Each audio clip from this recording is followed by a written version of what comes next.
Good morning student.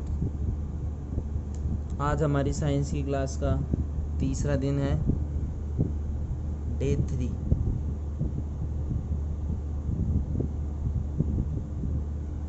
और हमारा जो बेसिक चल रहा था उसको हम आगे बढ़ते हुए सीखेंगे। कल जो अपन ने काम दिया था सभी बच्चों को, वो दिया गया था कि जैसे NaCl का निर्माण या फिर CO2 का निर्माण, O2 का निर्माण।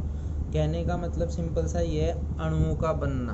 मतलब कल हम परमाणु के बारे में पढ़ रहे थे, तो दो या दो से अधिक परमाणु। तो अपन देखो यहाँ लिखते हैं अणु।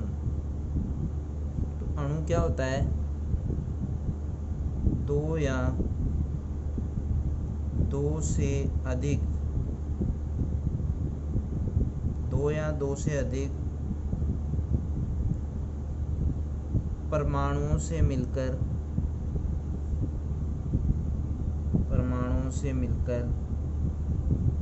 एक अणु का निर्माण किया जाता है। एक अणु का निर्माण किया जाता है। जैसे अपन सिंपल सी बात कर ले कि जैसे अपन देखो, एक इम्पोर्टेंट चीज़ बताता हूँ। एग्ज़ाम में ये आई हुई चीज़ है। मतलब एग्ज़ाम में ये पूछा गया था कि Na व Cl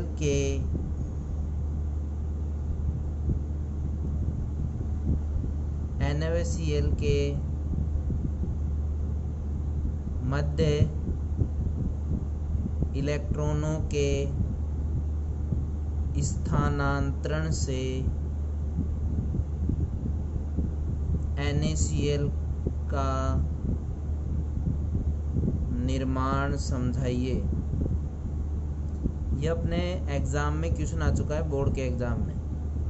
अब देखो इसको कैसे करेंगे। अपने पास लिखा हुआ है Na और Cl के मध्य इलेक्ट्रॉनों के स्थानांतरण से NaCl का निर्माण।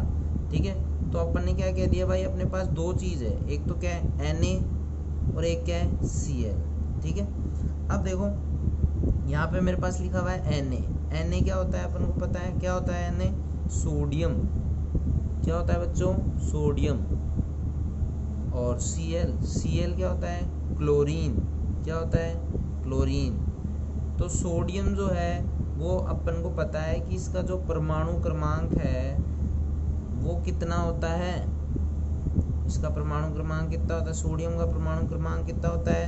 11। क्लोरीन का परमाणु क्रमांक कितना होता है? 17।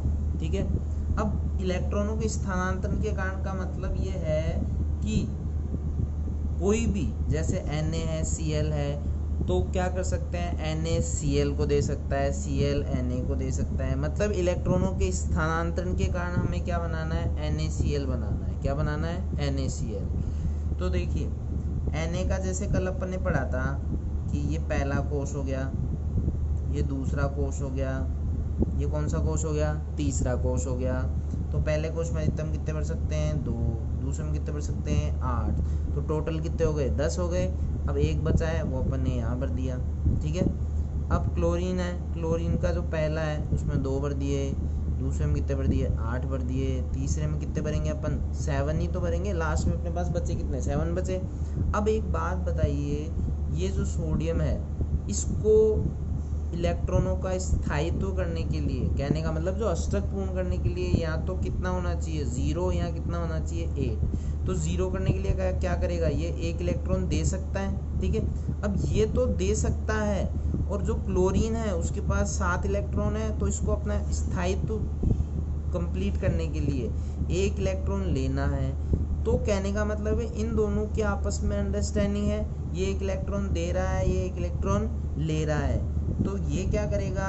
1 इलेक्ट्रॉन इसको दे देगा।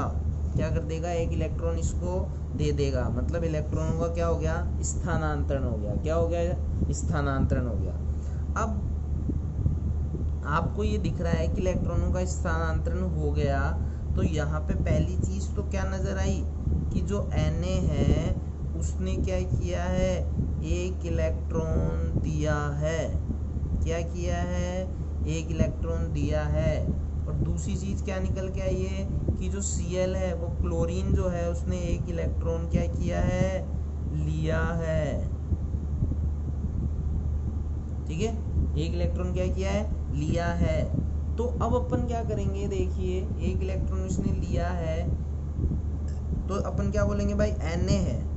ठीक है, अब Na है, उसने एक इलेक्ट्रॉन क्या किया है, दिया है। तो कल अपन ने बात की थी अगर कोई भी इलेक्ट्रॉन देता है तो वो क्या होता है, धनावेशित। ठीक है, प्लस। ठीक है, Cl ने क्या किया, एक इलेक्ट्रॉन लिया है तो जो लेता है वो क्या हो जाता है, ऋणावेशित। मतलब उसने एक इलेक्ट्रॉन लिया है तो क्या हो गया, ऋणावेशित। तो देखो क्या हो गया, Na किसका है, प्लस का, Cl किसका है, माइनस का। तो प्लस माइनस दोनों क्या हो जाएंगे, जुड़ जाएंगे। तो क्या बन जाएगा, NaCl। देखो जब अपन 6th क्लास में थे, 7th क्लास में थे, 8th क्लास में थे, जब तक अपन को ये कुछ नहीं पता था, अपन को केवल इतना पता था कि Na प्लस Cl क्या होता है, NaCl। आज अपन ने 2 दिन की क्लास के अंदर यही सीखा है कि जितना भी अपन पहले पढ़ चुके हैं छोटी क्लासों में, Na plus Cl, NaCl, C plus O2, CO2, तो ये चीज़ें होती कैसे है, ये चीज़ें होती ऐसे ही है कि Na ने क्या कर दिया, एक इलेक्ट्रॉन दे दिया, Cl ने एक इलेक्ट्रॉन ले लिया, इसके कारण दोनों मिलकर क्या बन गया, NaCl बन गया। ठीक है, अब अपन इसका एक और उदाहरण देखते हैं। अब एक और उदाहरण कौन सा है उसको आप देखिएगा। ठीक है, अब एक और उदाहरण कौन सा, जैसे अपन एक एग्जाम्पल और ले लेते हैं, एग्जाम्पल नंबर 2। ठीक है, अब अपन एक और एग्जाम्पल ले लेते हैं। जैसे मेरे पास एक एग्जाम्पल है Mg व Cl में इलेक्ट्रॉनों के स्थानांतरण से MgCl2 का बनना। भाई बनेगा तो यही MgCl2, MgCl नहीं बनेगा, MgCl2 का निर्माण करना। अब ये भी एग्जाम में आ चुका है अपने पास। अब देखिए इसको अपन कैसे सॉल्व करेंगे अपने पास। देखिए Mg और Cl2 में इलेक्ट्रॉनों के स्थानांतरण से MgCl2 का निर्माण। अब कैसे करेंगे भाई, अपने पास एक बात बताइए, Mg है, क्या है, Mg। ठीक है, मतलब मैग्नीशियम। Mg का मतलब क्या होता है, मैग्नीशियम। क्लोरीन, लेकिन मेरे पास है क्या, देखो मैं यहाँ पे लिख देता हूँ, MgCl2 है, क्या है, MgCl2। कहने का मतलब है इस MgCl2 में Mg तो कितना है, 1, Mg कितना है, 1, और Cl, जो Cl है वो कितने हैं इसमें, 2। ठीक है, ये तुमको साफ साफ नजर आ रहा है कि Mg कितना है, 1, और Cl कितने हैं, 2। ये तो अपना आसानी से देख के बता सकते हैं। अब इसमें इलेक्ट्रॉनों का स्थानांतरण कैसे होगा, देखिए यहाँ पर अपने पास है Mg, थोड़ा मैं ये देखो इसको थोड़ा यही समझा देते हैं कि Mg, अब इसका जो परमाणु क्रमांक है, परमाणु क्रमांक, तो Mg का जो परमाणु क्रमांक है वो कितना होता है। देखो कल मैंने कहा था आपको याद करके आना है, तो एक बार रिवाइज कर लीजिए। किताब आप मार्केट में किताब आ चुकी है और किताबें भी लेना स्टार्ट कर दीजिए। तो देखिए, तो परमाणु क्रमांक hydrogen, helium, lithium, beryllium, boron, carbon, nitrogen, oxygen, neon, sodium, magnesium. Sodium के बाद क्या आया, मैग्नीशियम। सोडियम कितने पे था, 11 नंबर पे, तो मैग्नीशियम कितने पे हो गया, 12 नंबर पे। अब क्लोरीन का तो अपन बार बार पढ़ चुके हैं, कितना होता है, 17। तो देखिए यहाँ पर है अपने पास Mg, और यहाँ पे क्या है, यहाँ पे एक Cl है और एक Cl थोड़ा नीचे है। देखो पहले कोश में कितने भर दिए, 2, दूसरे कोश में कितने भरेंगे, 8, तीसरे कोश में कितने भरेंगे, 2। ठीक है, अब यहाँ पे Cl के पास देखो, पहले में कितने भर दिए, 2, दूसरे में कितने भर दिए, 8, तीसरे में कितने भर दिए, 7। सेम ऐसे कैसे इसमें कर दिया अपन ने कि जैसे पहले में भर दिए कितने, 2, दूसरे में भर दिए कितने, 8, तीसरे में कितने भर दिए अपने, 7। तो एक बात देखिए, ये Mg है तो इसका स्थायित्व पूर्ण होने में इसके पास क्या कमी रह रही है, इसके पास ये रही है कि 2 ये एक्स्ट्रा इलेक्ट्रॉन है इसके पास। और Cl की अगर अपन बात करें तो Cl देखो Cl 2 है, एक की कमी है, एक की कमी है, मतलब सबका काम हो सकता है। सारे जो अपने पास परमाणु हैं वो स्थायित्व ग्रहण कर सकते हैं। अब कैसे करेंगे, देखो इसके पास 2 इलेक्ट्रॉन है तो ये क्या करेगा कि एक इलेक्ट्रॉन इसको दे देगा और एक इलेक्ट्रॉन इसको दे देगा।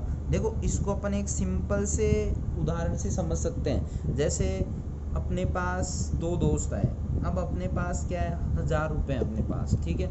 अब एक बोल रहा है मुझे 500 रुपये की ज़रूरत है, दूसरा बोल रहा है मुझे 500 रुपये की ज़रूरत है। तो क्या आप ये करोगे कि भाई एक दोस्त को 1000 रुपये दे दोगे और फिर दूसरे दोस्त को मना कर दोगे? इससे अच्छा तुम क्या सोचोगे कि मैं 500 इसको दे दूँ, 500 इसको दे दूँ, ताकि दोनों का काम अपना कंप्लीट हो जाए, ठीक है। तो सेम अपन ने क्या किया भाई, Mg है मेरे पास, ठीक है। अब Mg ने 2 इलेक्ट्रॉन दिए हैं, देखो एक ये दिया है, एक ये दिया है, तो Mg ने 2 इलेक्ट्रॉन दिए हैं, इसलिए इस पे क्या कौन सा चार्ज आता है Mg पे, +2। प्लस जो Cl है वो क्या है, देखो Cl कितने हैं, Cl 2, तो Cl पे कौन सा चार्ज आता है, माइनस ही आता है, कोई 2 1 नहीं आता, ठीक है, क्योंकि यहाँ पे 2 है। तो अपन ने क्या किया, Mg +2 आ गया, Cl 2 आ गया, दोनों मिलकर क्या बन जाएगा, MgCl2, ठीक है। अब इसी की देख अपन एक छोटा सा उदाहरण ले लेते हैं। और जैसे अपन ने पढ़ा था तो उसमें बहुत सारे उदाहरण थे। जैसे मैं एक छोटा सा उदाहरण ले लेता हूँ CO2 का।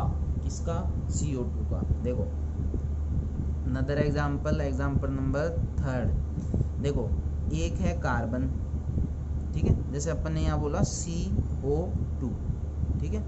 अब इसका करेंगे, इससे पहले अपन ने किसका किया था, MgCl2 का। तो यहाँ पे मैं किसका कर रहा हूँ, CO2 का। तो इसमें मेरे पास देखो थोड़ा यहाँ लिख लेते हैं अपन, C कार्बन, ठीक है। अब देखो hydrogen, helium, lithium, beryllium, boron, carbon, कितने नंबर पे आया कार्बन, 6, मतलब इसका परमाणु क्रमांक कितना है, 6 परमाणु क्रमांक, ठीक है। अब परमाणु क्रमांक कितना है इसका, 6। अब देखो 6 परमाणु क्रमांक है ऑक्सीजन, ठीक है। अब ऑक्सीजन कितने हैं अपने पास, 2, 1 और 2, ठीक है। अब ऑक्सीजन 2 है। अब ऑक्सीजन का देखो hydrogen, helium, lithium, beryllium, boron, carbon, nitrogen, oxygen कितने पे आया, 8 पर, कितने पे आया, 8। तो देखो इसका कितना है, 8, और इसका भी कितना है, 8। तो यहाँ देखिए ये पहला क्वेश्चन में 2 भर दिए, दूसरे क्वेश्चन में अधिकतम कितने भर सकते हैं, 4, भाई 4 ही अपने पास। ये देखो इसके क्या है, 8, तो पहले क्वेश्चन में कितने भर दिए, 2, दूसरे क्वेश्चन में कितने भरेंगे, 6, ठीक है। सेम इसी प्रकार पहले क्वेश्चन में कितने भरेंगे, 2, दूसरे में कितने भरेंगे, 6। अब देखिए ये क्या हो सकता है भाई, कार्बन है, कार्बन के पास 4 है ना, मतलब या स्थायित्व के लिए या तो 8 हो जाए या फिर 0 हो जाए। लेकिन जब 2 आ रखे हैं अपने पास, दो परमाणु है, तो इसमें थोड़ा ये ध्यान रखना पड़ता है कि ऐसे इलेक्ट्रॉन दे या ऐसे इलेक्ट्रॉन ले कि सभी का काम अपना पूर्ण हो जाए। तो देखिए यहाँ पर अपने पास क्लियरली मेंशन है कि इसके अंदर 4 इलेक्ट्रॉन है, इसके अंदर 6 है, इसके अंदर 6 है। तो ऐसा अपन को काम करना है कि सबका अपना क्या हो जाए, कंप्लीट हो जाए। तो यहाँ पे तुमने देखा कि इसका कितना है, 4, इसका 6, इसका 6। क्या करें कि सबका कंप्लीट हो जाए। देखो यहाँ से जो 4 इलेक्ट्रॉन, अगर इसमें से 2 इसको दे दूँ और 2 इसको दे दूँ, तो जैसे ही इसको 2 दूंगा तो ये कितना हो जाएगा, 8। जैसे ही इसको 2 दूंगा तो ये कितना हो जाएगा, 8। तो इन दोनों कंप्लीट हो जाएगा और यहाँ पे कितना हो जाएगा, 0। तो इसका भी क्या हो जाएगा, अपना जो अष्टक है वो क्या हो जाएगा, पूर्ण हो जाएगा। तो अपन क्या करेंगे, इसको अपन कितने इलेक्ट्रॉन दे देंगे, 2 इलेक्ट्रॉन। इसको अपन कितने इलेक्ट्रॉन दे देंगे, 2 इलेक्ट्रॉन। तो अपन ने क्या देखा, 2 इलेक्ट्रॉन दे दिया, इसको भी 2 दे दिया, इसके यहाँ पे कितने हो जाएंगे, 8 हो जाएंगे। और इन दोनों को इलेक्ट्रॉन देने के कारण इसके भी कितने हो जाएंगे, 8 हो जाएंगे। और यहाँ कितना बच गया, 0। तो ये भी, इसने भी अपना क्या कर लिया, स्थायित्व कंप्लीट कर लिया, इन दोनों ने भी अपना स्थायित्व कंप्लीट कर लिया। इसलिए हम बचपन से पढ़ते आ रहे हैं कि C+O2 दोनों मिलकर क्या बनाते हैं, CO2। अपन पढ़ते आ रहे हैं ना कि ये C, ये क्या होता है, कार्बन होता है, O2 O2 क्या होता है, ऑक्सीजन होता है, और ये दोनों मिलकर क्या बनाते हैं, कार्बन डाई, ये दोनों मिलकर क्या बनाते हैं, कार्बन डाई ऑक्साइड। क्या बनाते हैं ये, कार्बन डाई ऑक्साइड। ठीक है, तो कार्बन, ये क्या मिलकर दोनों क्या बनाते हैं, कार्बन डाइऑक्साइड।